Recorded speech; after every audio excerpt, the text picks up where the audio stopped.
ayaw ko mangyari ay umiiyak ka. Masayang-masaya lang ako. Kasi kahit ang dami-dami kong problema, palagi ka nandyan. Palagi mo akong pinapasaya.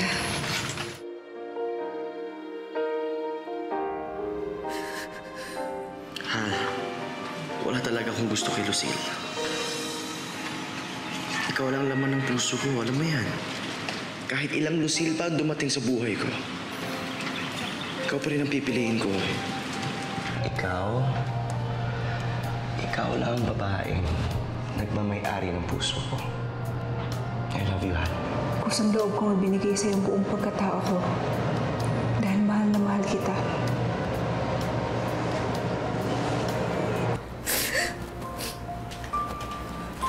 Ma?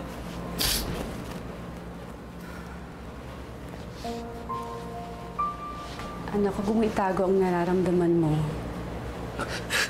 Alam kong masakit sa iyo ang nangyari sa inyo ni Gerald. Nandito ako para damayan ka. Kami ng daddy mo.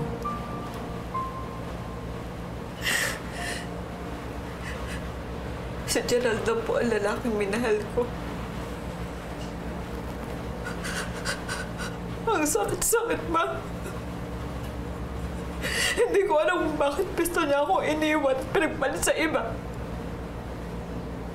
Hindi niya ako kinausap. Hindi ko alam kung may nagawa ba akong mali.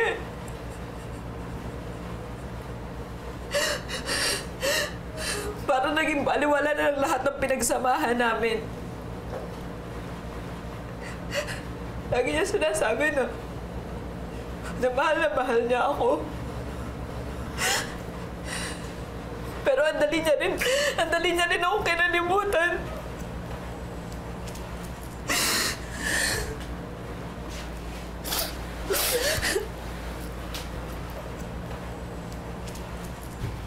Anak, tahan na. Mas mabuti na rin nalaman mo kaagad ang tunay niyang pagkatao. Alam mo ang ibig sabihin niyan? Hindi kayo para sa isa't isa.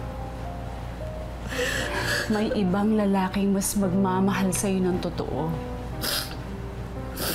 Kaya kalimutan mo na si Gerald. Mami, ang hirap. Ang hirap. Hindi ko alam kung kaya ko pagbabuhay kung wala siya. Paano na yung mga pangako niya? Paano na yung mga pangarap namin? Paano na ako? Paano na ako, Ma?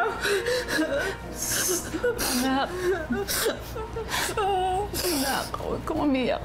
Nandito kami ng daddy mo. Ina, para sa'yo.